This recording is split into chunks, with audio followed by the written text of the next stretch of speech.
नमस्कार. आज आपण एका जबरदस्त नवीन विषयाबद्दल बोलणार आहोत आणि तो म्हणजे AI एजंट्स. आता बघा, ChatGPT सारखे AI चॅटबॉट्स तर आपल्यापैकी बऱ्याच जणांनी वापरले असतील. पण AIच्या दुनियेत याच्या पुढे काय? तो पुढचा टप्पा कोणता आहे? चला, आज तेच समजून घेऊया. हा प्रश्न खूप महत्त्वाचा आहे, कारण याच प्रश्नामध्ये AI चॅटबॉट आणि AI एजंट यांच्यातला खरा फरक लपलेला आहे. म्हणजे फक्त माहिती देण्यापासून ते एखादं काम पूर्ण करण्यापर्यंतचा AIचा हा प्रवास कसा आहे, तेच आपण आता पाहणार आहोत. तर मग हे AI एजंट्स साध्या चॅटबॉटपेक्षा नेमके वेगळे कसे ठरतात हे समजून घेण्यासाठी आपण एक अगदी सोपं रोजच्या जगण्यातलं उदाहरण पाहू. समजा आपण AIला एक काम दिलं. पुढच्या आठवड्यात गोव्याला जायची एक मस्त प्लॅन बनव. आता ह्या साध्या सूचनेवर एक सामान्य चॅटबॉट आणि एक AI एजंट कसा प्रतिसाद देईल, यात जमीन आसमानाचा फरक आहे. बघा, फरक अगदी डोळ्यासमोर आहे, नाही का? एकीकडे चॅटबॉट काय करतो, तो फक्त माहिती देतो, म्हणजे तो एक प्रकारच्या माहितीचा स्रोत आहे. पण दुसरीकडे AI एजंट तो फक्त माहिती देऊन थांबत नाही, तो चक्क ते काम पूर्ण करण्यासाठी स्वतः पावलं उचलतो. म्हणजे जसं काही आपला पर्सनल असिस्टंट किंवा एखादा मॅनेजरच. आणि हाच तो सगळ्यात मोठा क्रांतिकारी बदल आहे.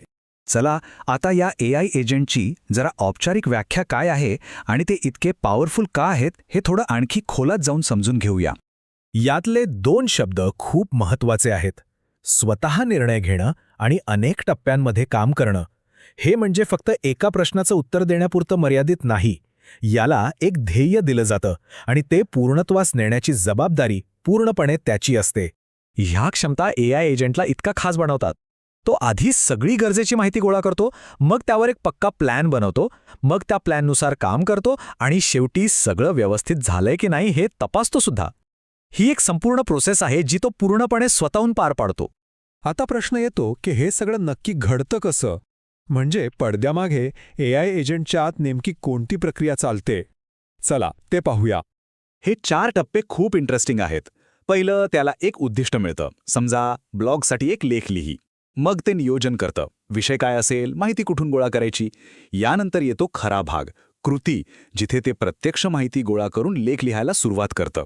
आणि सगळ्यात शेवटी अभिप्राय, जिथे ते स्वतःच्या कामाचं परीक्षण करतं. ही एक सतत चालणारी सायकल आहे. बरं, ही काही केवळ भविष्यातली गोष्ट नाहीये. आज खऱ्या आयुष्यात अनेक क्षेत्रांमध्ये AI एजंट्सचा वापर सुरू झाला आहे. पाहूया कुठे आणि कसा.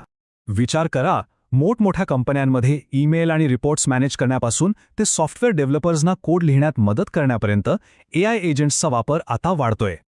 एवढंच नाही तर कस्टमर सपोर्टमध्ये आणि किचकट संशोधनामध्येही ते खूप मोठी भूमिका बजावत आहेत. तर भविष्यात काय वाढून ठेवलंय? AI एजंट्स आपल्या कामाची आणि जगण्याची पद्धत कशी बदलू शकतात? चला, यावर एक नजर टाकूया. भविष्यात तर विचार करा, AI एजंट्स फक्त छोटी मोठी कामं नाही, तर अख्खेचे अख्खे प्रोजेक्ट सांभाळू शकतील. कल्पना करा की प्रत्येकाकडे स्वतःचा एक पर्सनल AI असिस्टंट आहे, जो आपलं शेड्यूल, महत्त्वाची कामं, सगळी माहिती मॅनेज करतोय. खरंच, हे तंत्रज्ञान आपलं आयुष्य कितीतरी जास्त सोपं आणि कार्यक्षम बनवू शकतं. आणि खरं तर हेच एक वाक्य AI एजंटचं संपूर्ण सार सांगून जातं. ते फक्त प्रतिसाद देत नाहीत, तर उद्दिष्ट समजून घेऊन ते पूर्णत्वास नेतात. AIच्या जगात हा एक खूप मोठा आणि महत्त्वाचा टप्पा आहे.